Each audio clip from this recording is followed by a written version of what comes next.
está no Política Sem Mistério. Aqui são 5 mulheres com 5 identidades, mas todas com um único objetivo: levar a educação política para o seu lar, para o seu local de convivência, para a sua comunidade.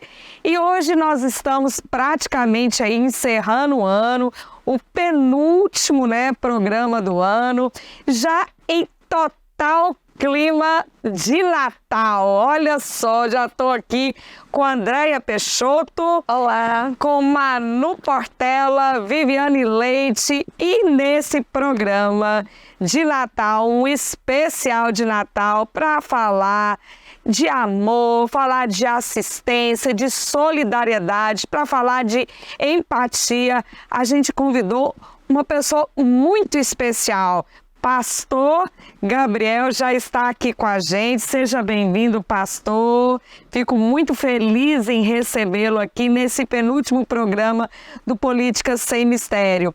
Bom, gente, para falar de Natal, meninas, é tão bom, esse período gostoso de festa, de confraternização, mas também um momento de muita reflexão, um momento que a gente faz um levantamento do ano, do que aconteceu, do que não aconteceu, o que precisamos melhorar, o que precisamos ainda desenvolver.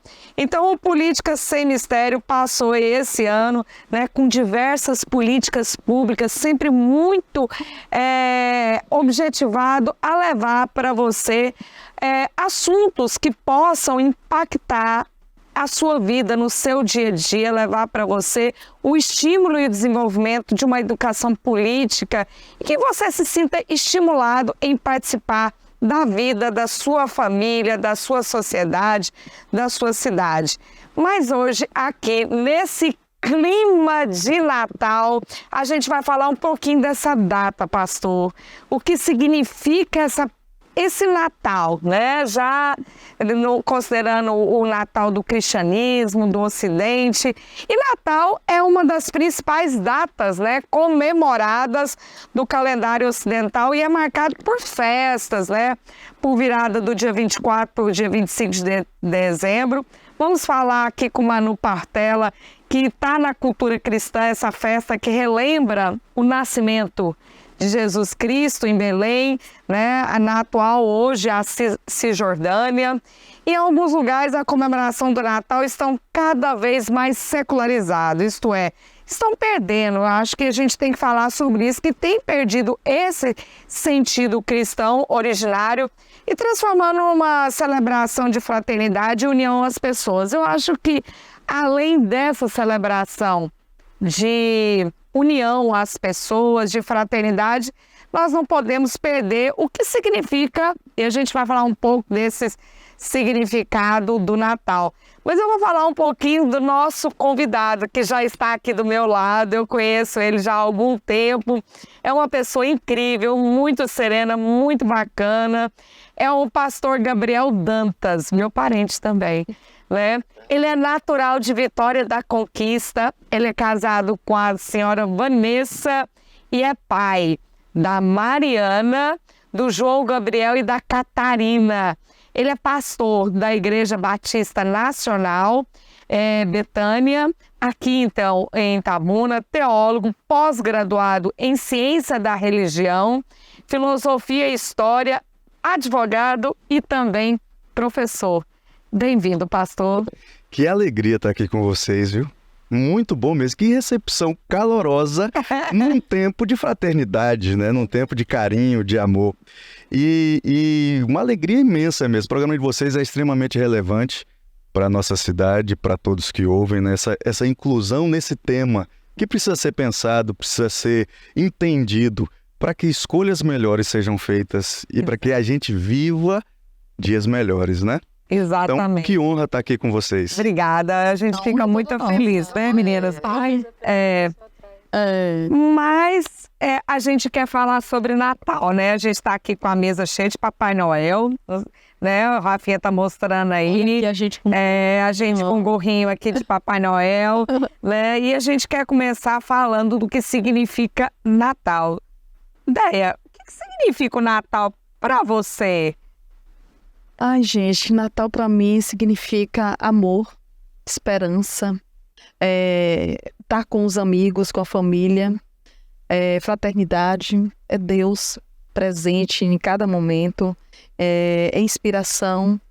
Então, tantas coisas que a gente lembra quando está no Natal, a esperança, né? Tanta coisa que a gente vê no Natal, aquilo, o brilho das pessoas em fraternizar, confraternizar. Porque o Natal não é simples só a simbologia do Natal, mas sim a simbologia de nós estarmos juntos. Porque nesse momento que a gente está juntos, né? Em comunhão, quantas confraternizações nós já tivemos, Liz? Punhada, né? Punhada, e vai ter uma hoje. Quantos momentos bons nós estamos, né? Tendo. Quantos momentos importantes a gente... É um momento também de perdão. Porque isso é importante. Eu faço uma reflexão, Liz, nesse sentido, porque as mágoas têm que ser deixadas para trás. Isso. Eu sou um exemplo disso, de que deixei muitas mágoas esse ano. Tô me evoluindo muito, e quando chega o Natal eu falo, gente, como é que eu cresci, evoluí? Então, assim, de tirar rancores que estavam presentes na gente, e quando chega o Natal você fala assim, eu tô leve. Aquele sentimento, né, que eu tinha ruim, não tenho mais. Que bom. Então isso é muito bom, muito bom. Tempos de renovação, né, Vivi? E você também está renovada para 2024? Com certeza. Tem o capítulo de João na Bíblia, né? Que tem uma parte que ele fala, o verbo se fez carne e habitou entre nós. E é exatamente isso, né? Jesus, ele é amor. E esse amor se reverbera entre nós. A gente vê que todo final de ano a gente percebe as empresas confraternizando, as famílias confraternizando, os amigos confraternizando. E isso tudo a gente percebe que é essa união através do amor. Porque durante o ano todo a gente corre em uma vida de trabalho, estudo, faculdade, são tantas coisas que a gente acaba esquecendo de olhar para o outro. E eu percebo isso, que a gente entende a nossa importância na vida através disso. E aí eu me fiz lembrar muito sobre a questão da pandemia. Durante a pandemia, a gente sentiu falta desse calor, dessa união. E aí a gente aprendeu a dar mais valor. Então, o Natal é exatamente isso. É a representação do nascimento, né, de Jesus para nós cristãos. E exatamente a forma desse amor que ele tem por nós. E que a gente tem que reverberar.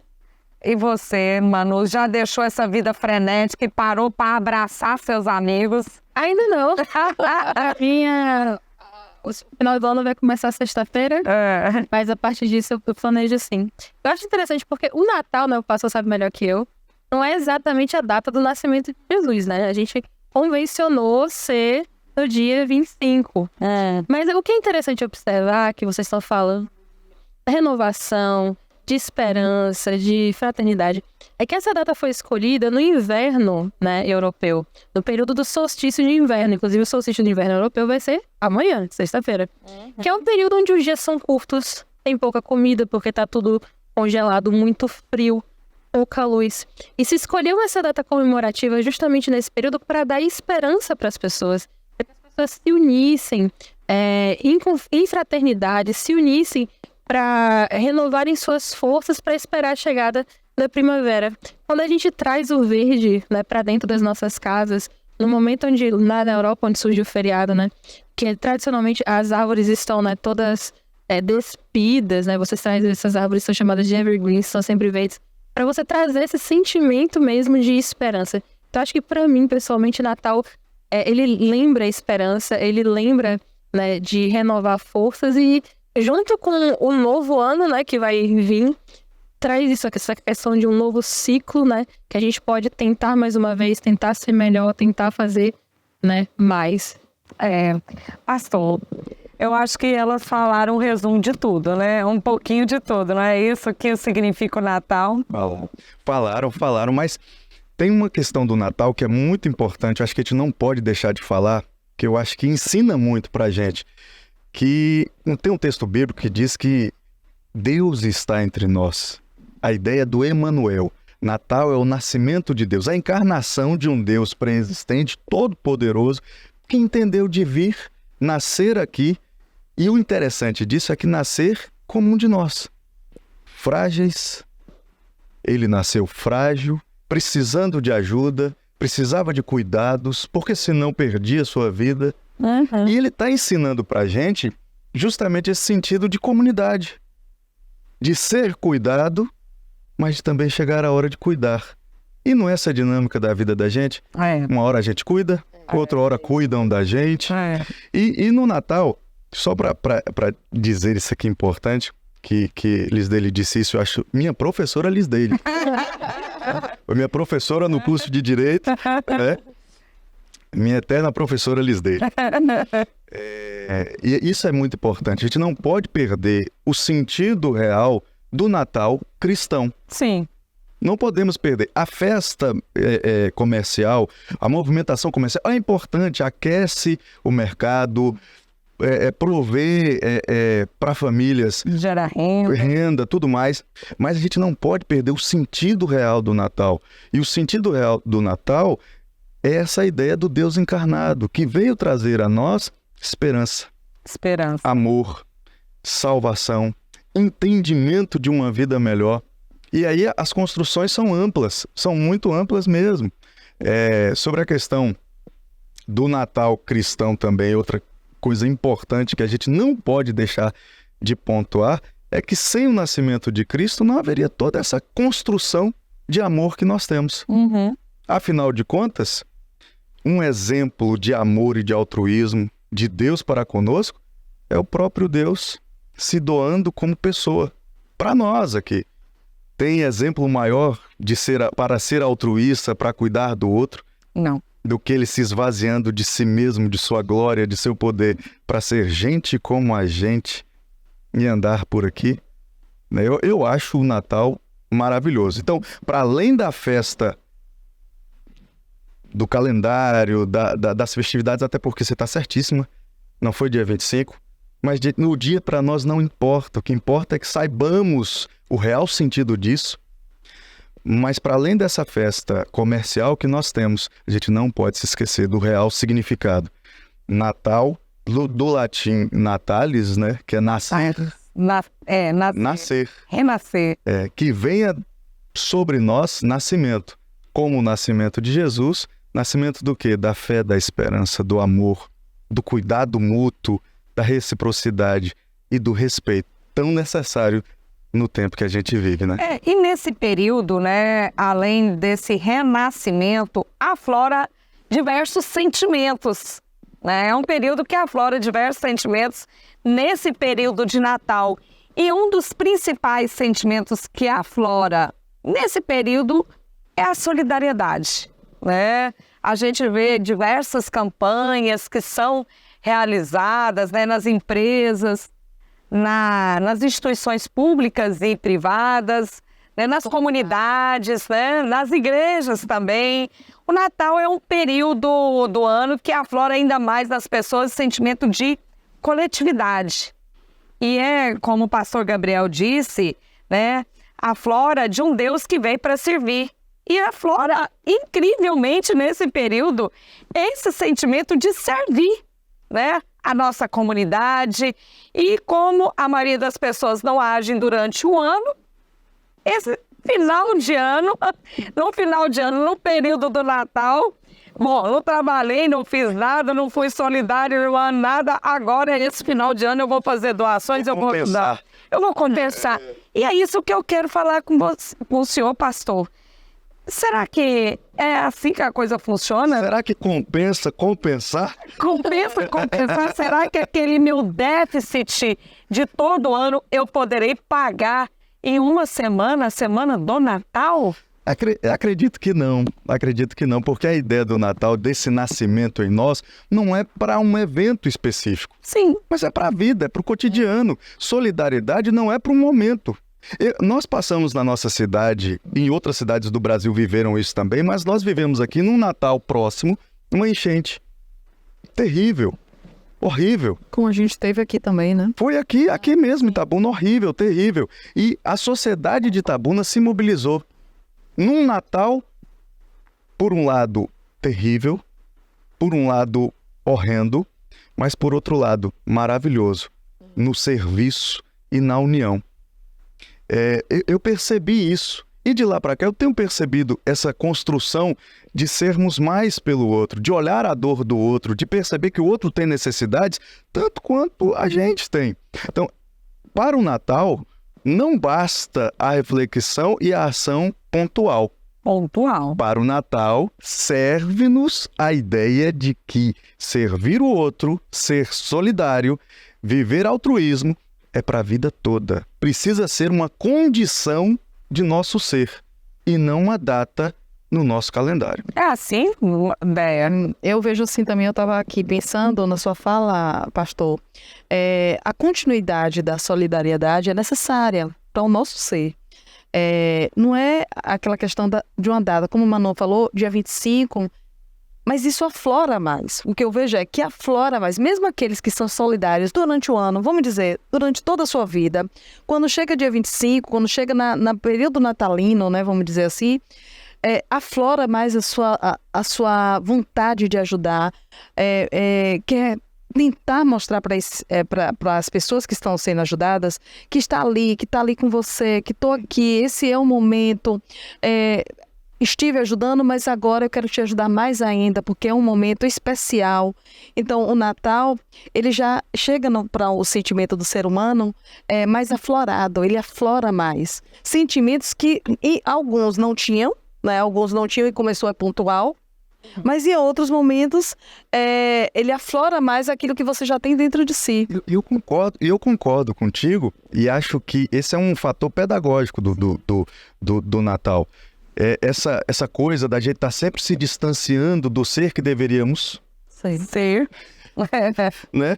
E aí convencionamos momentos que nos trazem de volta a essa consciência. Opa, peraí. Tô muito secularizado, tô muito individualista, tô muito egocêntrico, peraí, preciso pensar no próximo, visto que Natal é uma oferta, a gente celebra o nascimento de Jesus, mas o presente é nosso, né? Com certeza. Deus Emanuel, Deus conosco, presente para a humanidade.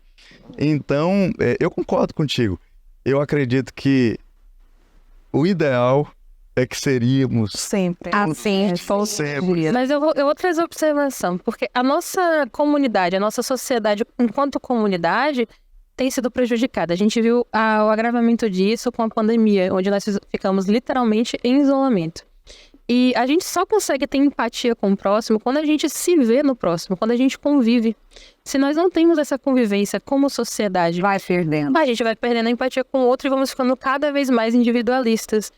Quantos espaços nós temos para simplesmente conviver, aqui mesmo em Itabuna, né, enquanto cidadãos itabunenses, com outras pessoas que não sejam de um círculo, né, familiar próximo, né, mesmo de amigos? Quantos espaços nós temos para conviver enquanto pessoas no mesmo espaço, de uma maneira horizontal, de uma maneira solidária? Nós não temos. Eu acho que é por isso que nós temos visto, né, hoje em dia, o que o pastor falou, individualismo, egocentrismo. Você não tem um contato, a convivência com o outro para ter essa empatia e essa solidariedade cultivada.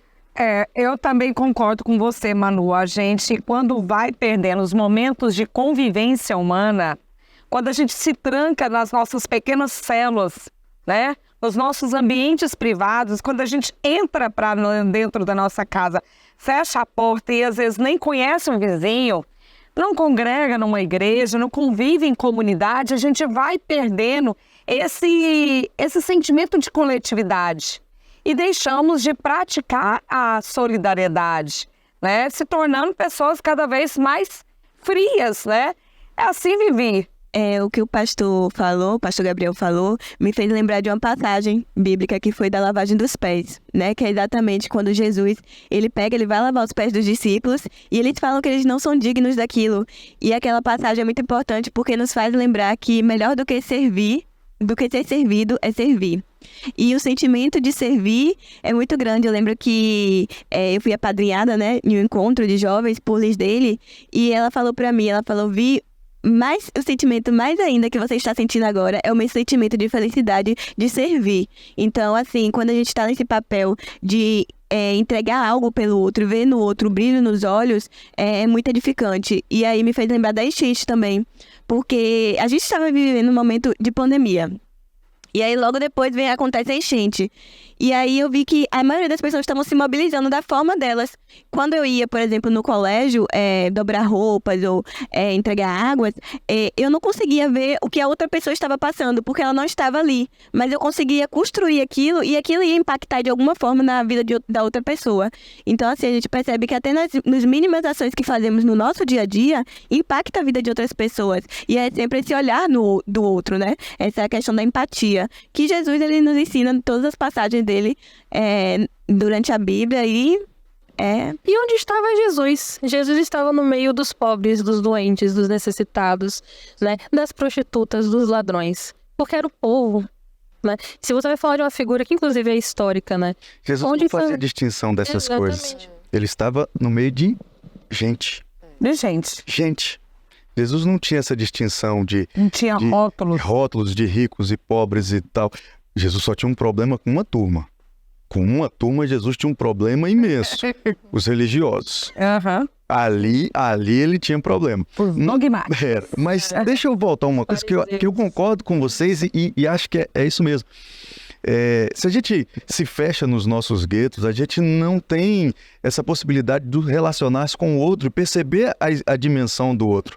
E com isso, nós vamos nos calcificando nessa realidade, nessa micro-realidade nossa, e não nos permite sentir aquilo que é diferente. Eu vi um filme, eu gosto de filme, muito de filme. Vi um filme de comédia, não me lembro o nome agora, mas o sujeito, ele foi criado dentro de um hotel de luxo. E aí, todos os dias, ele, depois que se alimentava, pegava sua bandejinha com prato, talheres, colocava no corredor e alguém retirava. Ele perdeu todo o seu dinheiro e foi levado para morar numa casa. E nessa casa ele acordava, saía do quarto, botava a bandejinha no corredor da casa também, esperando que alguém tirasse. E uma mulher virou para ele e falou assim: vem cá, você não viu tanto de prato que já tem aqui? Ele, eles não desaparecem não? Eu achava que eles desapareceriam. Essa mesma lógica nós podemos aplicar quando nos falta o relacionamento com pessoas que talvez estejam numa condição que precisam de ajuda, que precisam de cuidado, que precisam de um amor que não é este sentido, mas é o amor real, da escolha de servir, de escolher fazer algo, né? De cuidado real.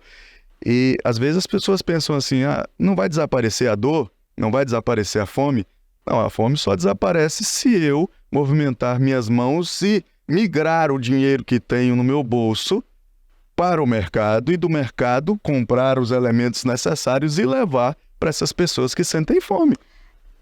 E se a gente não convive com o outro, a gente vai perdendo a capacidade de sentir o que o outro pode sentir. É verdade. De fato, isso acontece mesmo. E diante disso, né, a gente... esse sentimento, né, e de ajudar, de ser solidário, é a capacidade de empatia, né? A capacidade da gente sentir o que o outro sente, né? E muitas vezes, se você não sente isso, ou você vai se tornar incapaz de ajudar, vai ser indiferente, aqueles outros vão tornando pessoas invisibilizadas, ou muitas vezes o que é pior, essas pessoas são instrumentalizadas.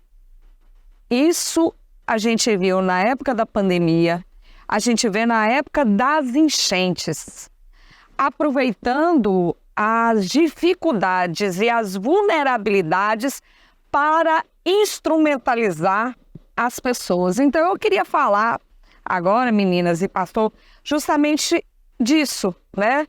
Nós falamos aqui dessa capacidade que a gente pode perder de sentir o outro. Mas o que eu ainda acho ainda pior é as pessoas utilizarem a vulnerabilidade das pessoas como promoção. Eu acho muito triste isso, né? Que é a distorção da assistência social. A assistência social, a gente sabe que, né, que é um programa de política públicas e a gente sempre traz aqui como objeto de discussão nesse programa alguma política pública para movimentar as nossas rodas aqui de debates. E a gente quer falar um pouco dessa assistência social que acaba sendo um assistencialismo nesse período de Natal. A assistência social é uma grande instituição, é uma profissão até mesmo, né? E ela é garantida pela nossa Constituição Federal de 1988 e está previsto lá no artigo 203. E tem um caráter contributivo e sendo destinado ao indivíduo que não tem condições de prover o seu sustento, né? Há na assistência social um caráter emergencial e permanente. Aquelas pessoas que estão em situação de vulnerabilidade, o Estado, a sociedade tem obrigação com essas pessoas. Esse caráter emergencial, né, que direciona as pessoas em dado momento, né, a gente facilitar ali, subsidiar essas pessoas de suprimentos necessários num período emergencial, que a partir dela, se emancipando, ela alcançará outras políticas públicas como educação. Porque uma pessoa em total vulnerabilidade, ela não estuda. É uma pessoa em total vulnerabilidade, ela não vai nem sequer numa igreja. É uma pessoa em total situação de vulnerabilidade, ela não trabalha, porque ela não terá condições de procurar um trabalho, de se intelectualizar. Ela nem sequer vai ter condições, às vezes, de procurar um próprio hospital. Então, o serviço emergencial de assistência social, então, aqui o nosso grande abraço para todos e todas assistentes sociais no Brasil, que faz com muita maestria esse trabalho de apoio, de sustento, de promover aquele suprimento necessário em momentos emergenciais. Mas me preocupa muito, pastor, a gente vê muitos momentos como esse, né, que pegam situações de vulnerabilidade para promoções de diversas finalidades, que não é propriamente levar aquele amor, aquele apoio, aquele sustento naquele momento que as pessoas estão precisando. De início é revoltante. Não dá para falar sobre isso como estávamos anteriormente aqui, sorrindo, brincando, porque é um assunto que revolta. É um assunto que leva vidas à miséria. Tem gente que está falecendo nesse instante por conta desse processo corrompido. Quando a gente fala disso aí, me vem à cabeça dos males um dos piores. Aquele que se faz de bem para encarcerar aquele que teria direito à liberdade para usufruir dos bens deste que preso foi. Isso é podre, isso é horrível, esse sistema é horrível. Só que o problema, para mim, no meu ponto de vista, aí, é muito profundo, porque ele é um problema cultural, de um processo de engrenagens formatadas há muito tempo e que precisam ser destruídas, precisam ser mudadas, precisam ser transformadas. Se de um lado você tem aqueles que ligam a máquina, você tem aqueles que alimentam. Sim. Se de um lado você tem aqueles que utilizam aquilo que é do povo para benefício próprio, fomentando um assistencialismo que faz da assistência um entorpecente, porque a assistência se torna um entorpecente. Exato. Que vicia e que debilita e que não permite crescimento e que castra as pessoas e deixa numa condição de improdutividade pro resto da vida e dependência. Olha que maldade. Exatamente. Que não permite essa maturidade, essa maturação para que haja a palavra, você usou uma palavra perfeita aí, se emancipar. Emancipar. Né? Se emancipar. O direito de emancipar. Não é? É difícil, vou pensar sobre isso é difícil, porque como eu disse, se de um lado tem essa turma que faz isso, do outro lado você tem muita gente forjada numa cultura que entende que essas migalhas que caem dessas mesas são para eles, quando conseguem alcançar triunfos e vitórias. E não são.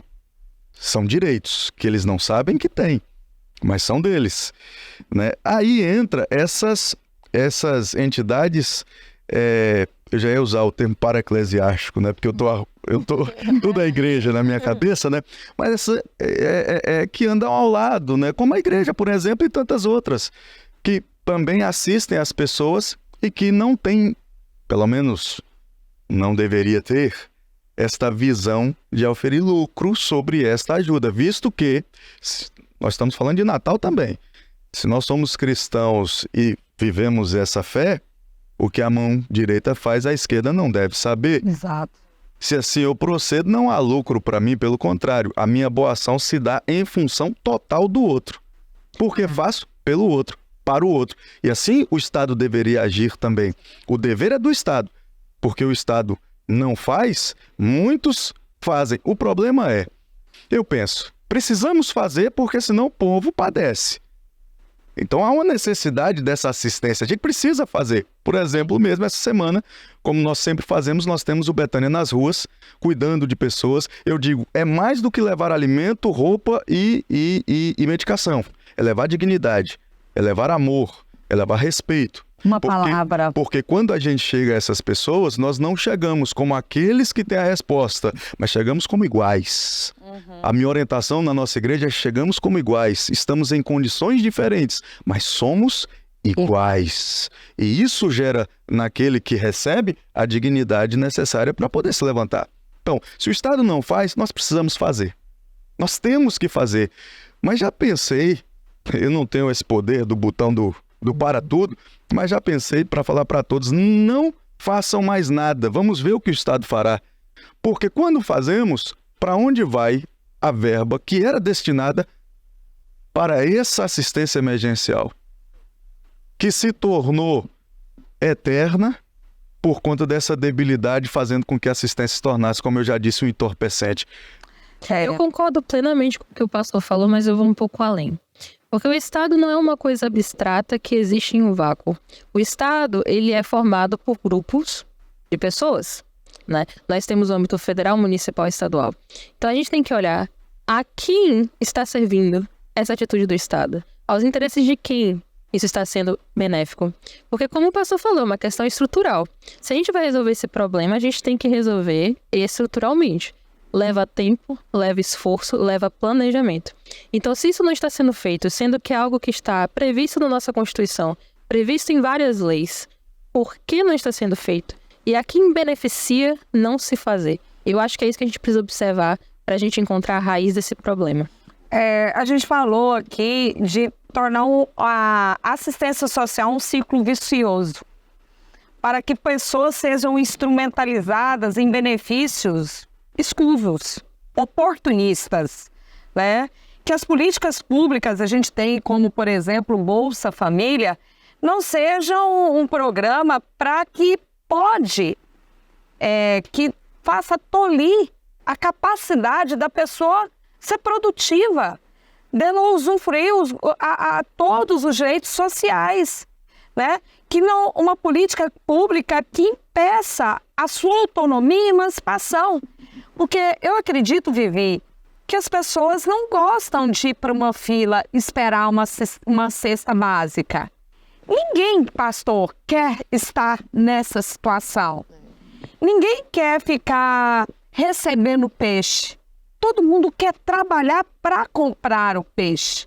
Por isso que as políticas públicas elas não podem ser feitas de forma desintegradas, isoladas e com objetivos que não seja o bem comum. Não é isso? Exatamente. É cansativo, é exaustivo. É você colocar duas pessoas, né? Uma pessoa que tem condições, realmente, e uma pessoa que não tem condições. Elas estão lutando, só que aquela pessoa que ela não tem condições, ela luta muito mais. E isso desestimula, né? Torna aquilo mais cansativo. Na Constituição a gente vê que é assegurado todos esses direitos, mas na prática isso não acontece. Então qual é a visão? Manu falou, eu vejo uma questão da manutenção de um poder. Esse poder que se reverbera cada vez mais. E, infelizmente, essas pessoas elas são muito afetadas, infelizmente. Gente, sabe o que acontece também? Existe também uma politicagem em cima desse assistencialismo. Isso é notório. Então, quando o Estado utiliza disso para politicagem, para fins eleitoreiros, isso se torna um grande problema. Então, o Estado, embora seja constituído por pessoas, como o Manu falou, e isso é importante, são pessoas, mas eles são as pessoas que estão lá no poder, como diz Vivi. Estão no poder e precisam praticar o verdadeiro assistencialismo. Porque se não praticar e se não for dessa forma e continuar com politicagem, a gente vai continuar na mesma situação sempre. Minha professora, eu já vi funcionar de modo muito pequeno, mas eu já vi esse ciclo sendo quebrado. Porque as pessoas falam assim, não, as pessoas estão confortáveis com essa situação. Alguns sim. Alguns não é questão de conforto. Alguns é questão de condicionamento. Condicionamento. Questão de condicionamento. Mas outros têm dignidade. Sim. Eles estão esperando uma oportunidade para furar essa bolha, para sair dessa condição. Sobre a questão da ação social existe tanto no âmbito da esfera do Estado quanto das entidades para dar um suporte para que a pessoa tenha condição de superar um momento adverso e mudar a sua história. Aí eu conto para vocês uma história, e pastor tem história. Com certeza. Pastor tem história. Tem história. Eu conto para vocês uma história. Eu fui pastor em Vitória da... Essa é a 5ª igreja que eu pastorei. Aqui, estou em Itabuna há 9 anos, fazer 10 agora. E eu pastoreei em 2007, 2008 uma igreja de Itabuna que nós distribuíamos 50 cestas básicas por semana.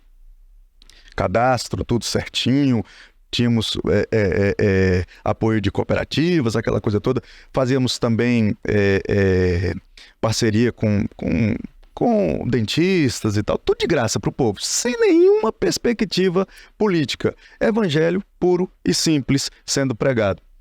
E nessa coisa da distribuição de cestas básicas, tinha uma senhora que muito me chamou a atenção. Isso eu levo para o resto da minha vida. Que ela foi uma das primeiras e necessitadíssima. Ia para a fila, recebia meses recebendo sua cesta básica ali, meses recebendo sua cesta básica. Um belo dia chega lá na igreja, com uma cesta básica na mão. Virou para mim e disse assim, hoje eu não quero receber. Eu agora já tenho condição de doar. Olha. Chegou a minha vez de ajudar. E passou a ser alguém que levava uma cesta básica para ajudar outras pessoas. Esse é o projeto, esse é o ideal. A assistência ela é importante. E ninguém vai conseguir melhorar a sua situação de vida passando fome, passando frio. Tem que ter um Sem ponto educação. inicial, né? Com certeza. A gente forneceu o básico. E como o próprio pastor falou, quando não é fornecido, devemos dar um jeito de fornecer. O que deveria ser um direito. Porque é um direito, na verdade, né? Está na nossa Constituição. Muito se fala naquela metáfora de não dar o peixe e ensinar a pescar. Quem aprende a pescar com fome? Ninguém aprende a pescar. É justamente esse o direito de emancipar. É um direito humano. É um direito que é inerente à nossa condição humana de emanciparmos, de a gente poder exercitar, de deixar de receber uma cesta básica e passar a doar. Né? Mas para isso eu precisei de um momento de ajuda. Um dia eu precisei da ajuda para que um dia eu conseguisse furar a bolha, como disse o nosso pastor Gabriel, e a partir disso eu consegui exercitar, trabalhar, né, discutir, viver, estudar, profissionalizar, que é um desejo de todos. A gente fala de políticas públicas que têm que ser muito bem manejadas, porque senão ela pode criar esse sentimento de comodismo, de deixar ali, ficar recebendo, né, aquele dinheiro, aquele recurso, aquele benefício todo mês e aquele desalento, né, tomar conta, o sentimento de desalento tomar conta da pessoa e ela se entregar, né, ao assistencialismo. E que aquela cesta básica, ela não seja eterna, mas sim no momento de um direito de emancipação, né? Isso pode configurar que os benefícios pelos programas de assistência social não buscam, através da renda que lhe é passada, a emancipar. E a gente quer falar sobre isso, que eles não sejam um motivo de impedir as pessoas de procurarem, né, a crescer, a se profissionalizar, mas para isso precisa desse momento inicial, né, que muitas vezes depende de cada um de nós aqui, de um ato de solidariedade, porque a gente fica muito falando, o Estado tem que fazer isso, Mas não, nós somos cristãos, nós temos essa obrigação de empatia, que desse sentimento que nos enche nesse período de Natal, que ele também seja ao longo dos anos, ao longo do ano, né, distribuído aí e que fomenta as nossas atividades também. Não seja pontual, que sejamos nós esse Natal, né? Que sejamos Natal todo dia, toda hora, né? E você falou disso, só dizer uma questão que eu acho, é como a vida, a nossa construção de vida, tanto biológica, quanto emocional, quanto afetiva, quanto profissional. Alguém nos ajudou no início. Se somos o que somos, se chegamos até aqui, porque alguém investiu. Alguém investiu tempo, energia, esforço, inteligência para que a gente pudesse... Alguém renunciou. É aquela escolha, é aquela coisa da escolha. Para escolher algo, eu vou preterir outra. Alguém escolheu me educar para que eu pudesse estar aqui. Alguém escolheu nos dar uma oportunidade para a gente chegar até aqui. O problema é que o nosso povo não está recebendo desse alguém que deveria educar esta possibilidade de chegar onde nós chegamos aqui, nessa maturidade de vida e nessa autonomia. Como o adulto se torna alguém maduro, como alguém tem sua afetividade amadurecida e pode se relacionar, como um profissional caminha pelos caminhos da sua profissão e pode exercer sua profissão, o que nós temos na nossa construção social de hoje? Pessoas que estão ali escravizadas, eu acho que a palavra é forte, mas é essa, escravizadas, vivendo ou sobrevivendo numa condição de subsistência, porque estão sendo tolhidas da sua capacidade de maturação, de se tornarem maduros, adultos, profissionais e em outros aspectos também. Eu fico tão revoltada porque o Brasil é um território imenso, com capacidades hídricas, capacidades produtivas gigantescas. Eu acredito que ninguém aqui, né, duvida de que o Brasil tem alimento suficiente para toda a população. Por que a gente tem pessoas passando fome no Brasil?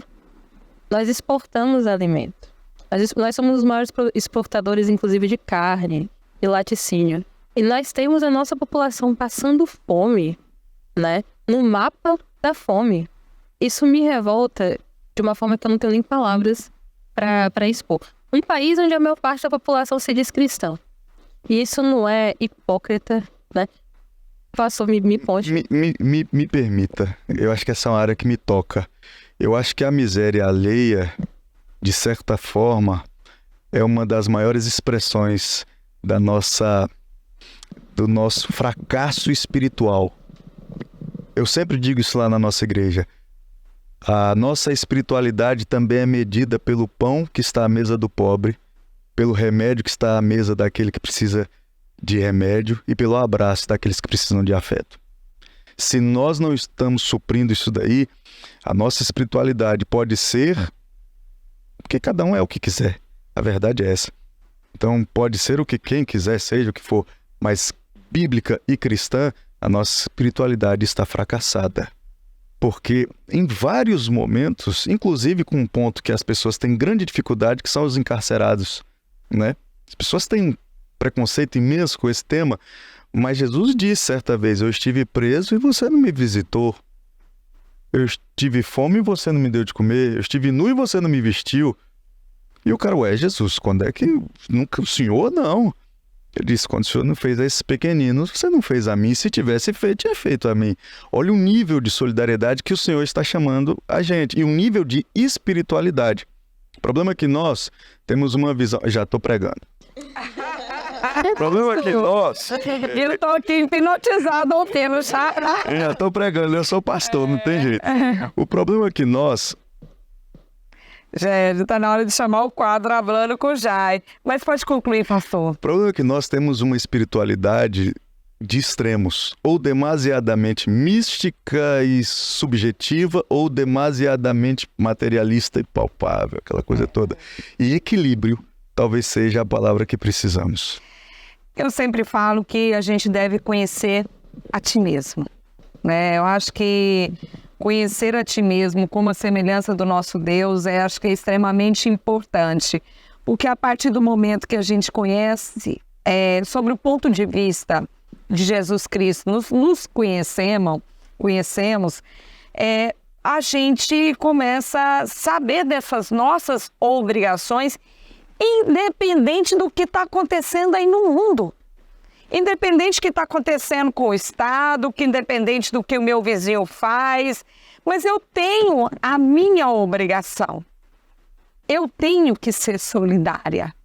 Eu tenho que olhar para as pessoas, independente do que o Estado, independente do que diversas pessoas dizem, mas eu tenho que conhecer a minha essência que foi construída por um Deus que inspira amor, solidariedade. A gente, como jovem, a gente não pode esquecer sobre a nossa geração futura, né? A geração que a gente está criando. E nas nossas famílias, na minha família eu percebo isso, não sei se na de vocês, que minha avó, ela se reunia, minha mãe, ela se reúne. E o que mais preocupa a nossa família é a nossa geração futura. Porque isso aqui, ó, tá acabando com a nossa vida. E a gente não tem essa questão dessa união, de criar, de marcar. E eu vejo que hoje em dia está sendo um esforço enorme de vamos marcar algo na família, porque geralmente cada um vai para o seu canto, cada um vai para a praia, vai passar com seus filhos. E aí acaba que não há essa união. Isso me preocupa bastante. E só para fechar, tem uma frase que eu vi que eu gostei muito, que ela diz que o Natal é a ternura do passado, o valor do presente e a esperança do futuro. E que a gente tem que plantar isso nos nossos corações. Porque se não começar de nós, quem vai fazer? Quem vai ser? Então, essa questão da geração, vamos pontuar também na nossa vida. O que a Liz dele está passando para sua filha e para os seus filhos. O que é que a Andréia está passando, o pastor Gabriel está passando. E que eu e Manu vamos passar para os nossos filhos e vamos ser também esse ponto, esse instrumento de diferença, né? Exatamente. E nesse espírito de solidariedade, nesse espírito de amor, nesse espírito de empatia que a gente tem, que isso faz parte da nossa essência. A solidariedade, a empatia, a fraternidade é inerente à condição humana. A gente discutiu aqui que a gente se perde. A gente perde tudo isso porque nós fomos construídos, forjados para sermos exemplos de amor. Então, vamos nos descobrir. E, diante disso, vamos chamar aí um quadro que também fala de amor, de cultura, de solidariedade, de história. Rafinha, manda aí, Hablando com Jai. Eu acho que Jai não tá aí, ele mandou uma substituta nesse quadro, foi isso?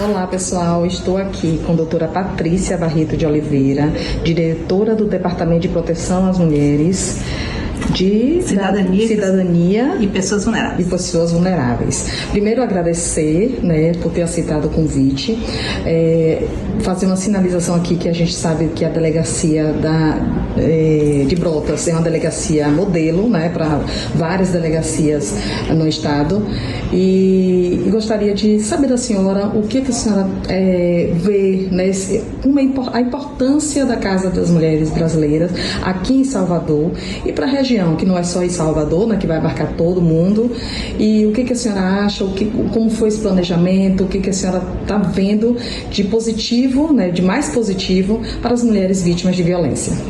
Bom dia a todos. A Casa da Mulher Brasileira acho que é quem trabalha com a pauta de violência do gênero, eu acho que ela é o sonho de consumo de todo mundo. Por quê? Quando a gente fala de uma mulher em situação de violência de gênero, ela está numa situação de sofrimento, de enorme sofrimento, e que não demanda só um trabalho de polícia, né? Então, para a gente da Polícia Civil, tem uma questão importantíssima, que é o pós-atendimento policial. Então, a casa permite isso. Ela agrega os diversos atores da rede de enfrentamento à violência e permite que eu imediatamente encaminhe essa mulher para uma defensoria, para tratar da pauta do divórcio, de pensão alimentícia, de guarda de filho. Eu também posso encaminhar para o CRAM, para assistência psicossocial. Então, você tem uma brinquedoteca, você tem um espaço, aqui tem uma casa de passagem, então ela pode ficar até 48 horas aqui, até a gente conseguir abrigar em outro lugar. Então, assim, é tudo que a gente precisa para garantir essa mulher proteção e assistência. Então, assim, em cima, inclusive, do modelo dela, nosso PPA esse ano, das discussões que nós tivemos com a SPM, é isso, que dentro do possível que a gente coloca as delegacias junto com os CRANs, porque a rede tem que tratar junto, a gente tem que cuidar junto dessa mulher. Então, a Casa Brasileira é, de fato, a realização de um sonho de todas as mulheres que trabalham com a questão da violência de gênero. Ai, que ótimo. Olha, muito obrigada por ter aceitado o convite. Política Sem Mistério está assim, à disposição. Gostaria que a senhora fosse em Itabuna também para conhecer a nossa realidade lá, que não é fácil. Tem uma DEAN lá. Isso, tem uma DEAN. Tem doutora Graça, doutora Ivete. Então, assim, faço questão que a senhora vá lá também, conhecer lá. É um grande índice de violência, então a gente tem, assim, almeja também que uma casa como essa vá para Itabuna também. Vai sim, tá? Deus quiser, vai sim. Você vai para outros lugares da Bahia também, né? E o papel de vocês, da imprensa, de conscientizar da mulher que ela tem uma rede que pode apoiar ela, que pode dar assistência e que ela rompa esse ciclo, né? É preciso que ela denuncie. E são vocês que fazem nossas vozes chegar até essas mulheres, né? Verdade, então, é verdade. Já trabalho com mulheres vítimas de violência, que eu já fui presidente da Comissão da Mulher da OAB de Itabuna, sou da secretária-geral da OAB Bahia, então eu já faço parte desse enfrentamento. Muito obrigada, doutora Patrícia, um beijo grande. Olha, a gente falando aqui de solidariedade, de empatia, de amor, né? E falando também como que deve ser o manejo de todas a política pública da assistência social, para que ela não possa retirar das pessoas a possibilidade de crescimento, de expansão das suas potencialidades. Então, a gente parabeniza o governo do estado da Bahia pela Casa da Mulher Brasileira, que foi inaugurada agora em Salvador, e esteve lá presente a nossa apresentadora aqui, Andréa Peixoto, e que mostra um exemplo, né, de um complexo de instituições agregadas em um único espaço e que se comuniquem. Eu acho que as políticas públicas, um grande segredo delas é a integração. Se você falar em assistência social, ela não pode ser isolada, porque senão você vai colocar as pessoas em condição de muito fechamento, né? Quando eu cheguei lá, eu me emocionei, porque assim, a casa é um espetáculo, é um modelo. Né? O que a gente espera, a gente que trabalha na violência contra a mulher, pastor, a gente almeja uma casa como essa.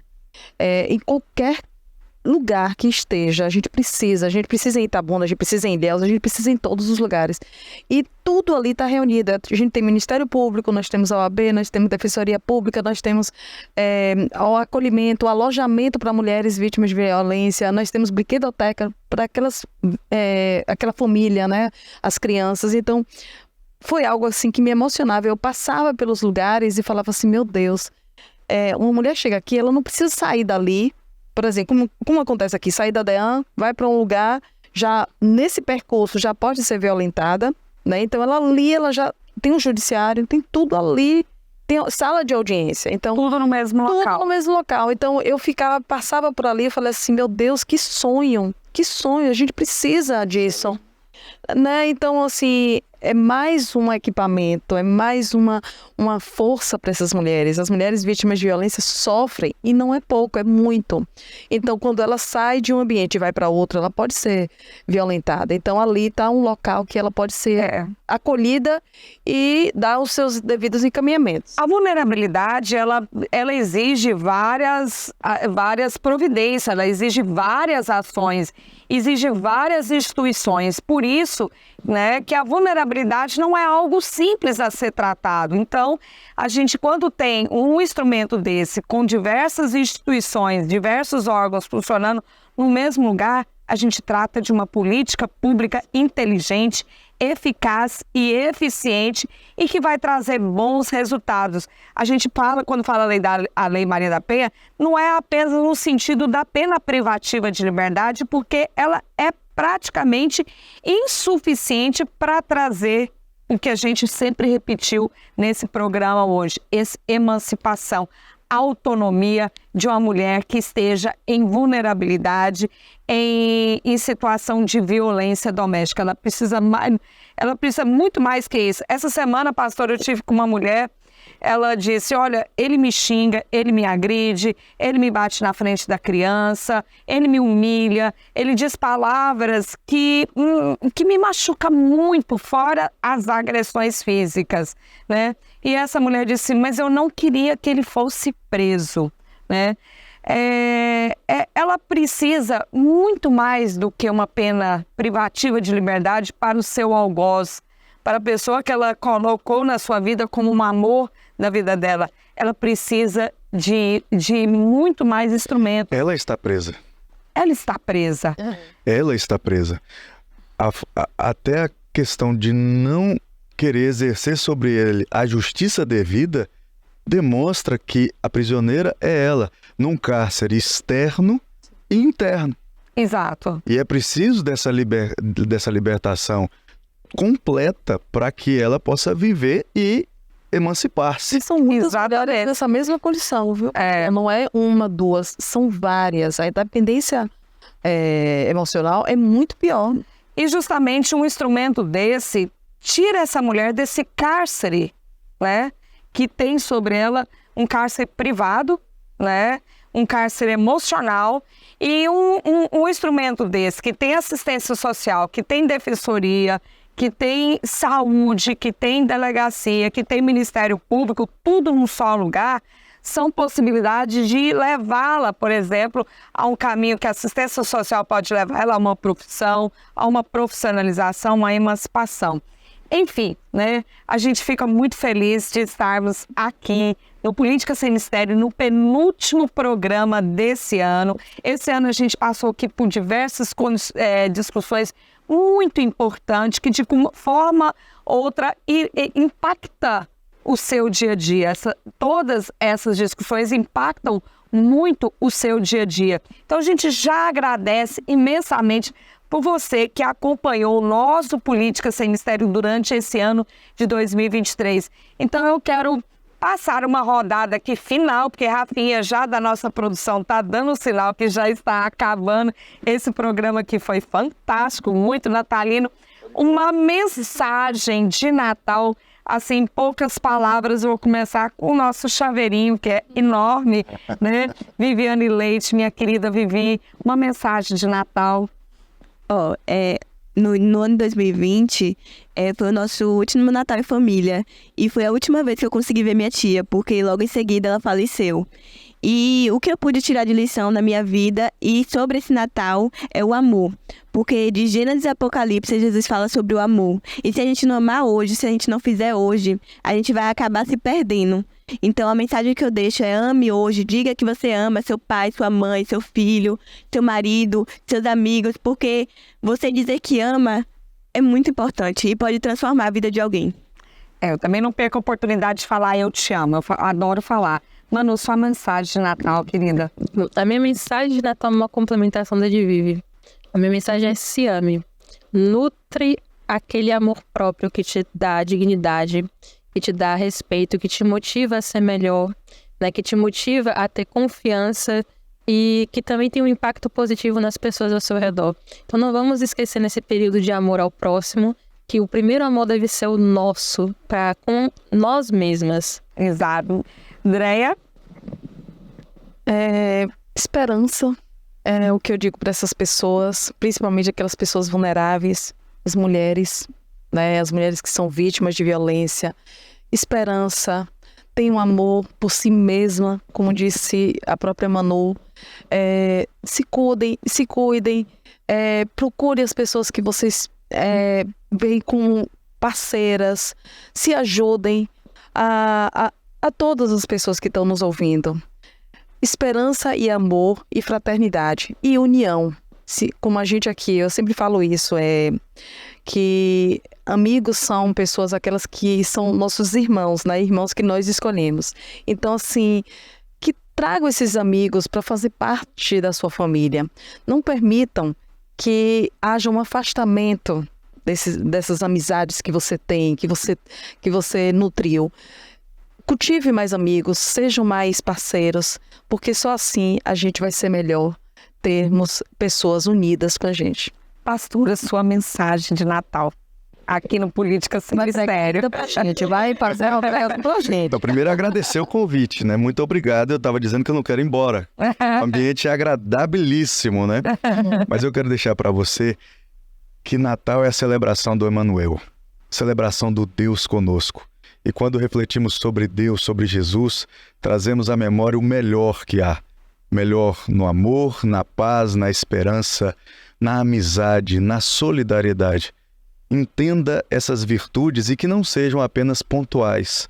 Que você não espere apenas no outro para com você. Mas cultive isso. Mude a chave da sua vida. Seja solidariedade. Plante. Porque se você plantar amor, se você plantar solidariedade, se você plantar amizade, se você plantar respeito e esperança, certamente você vai colher frutos maravilhosos disso tudo. Que Deus abençoe sua vida, sua família e que você seja Natal todos os dias. O Política Sem Mistério é isso, é amor, é empatia, é solidariedade, é levar a você um despertar que você pode participar da vida da sua família, da sua comunidade. Participar de assuntos que serão importantes, que fazem parte do seu dia a dia. Política é tudo. Política é isso aqui. Política é a gente viver bem uns com os outros. Política é amor, é solidariedade. Então, que esse programa atinja a sua reflexão. Participe da vida comunitária, seja coletivo, procure ajudar sempre uns aos outros. Que a solidariedade não seja apenas de forma pontual, mas que ela seja um hábito e que ela faça parte da essência da sua vida, porque é assim que o nosso Deus quis. Então, muito obrigada por você caminhar com Política Sem Mistério até essa data. A gente deixa aqui os nossos votos de um Feliz Natal, boas festas e até o nosso último episódio do Política Sem Mistério desse ano de 2023. E já, dando um spoiler, que a gente está preparando uma nova temporada para 2024, com cenário novo, com tudo novo. Vai ser muito bom e com quadros também novos. Fiquem com Deus até 2024. Ainda não, né? Falta um programa. E já estou aqui me despedindo. Pastor Gabriel, muito obrigado pela tua presença abençoadora nesse programa de Natal. Fiquem com Deus. Até o próximo sábado. Aí sim, o último o último programa do ano. Até breve. Tchau, tchau. Tchau, tchau.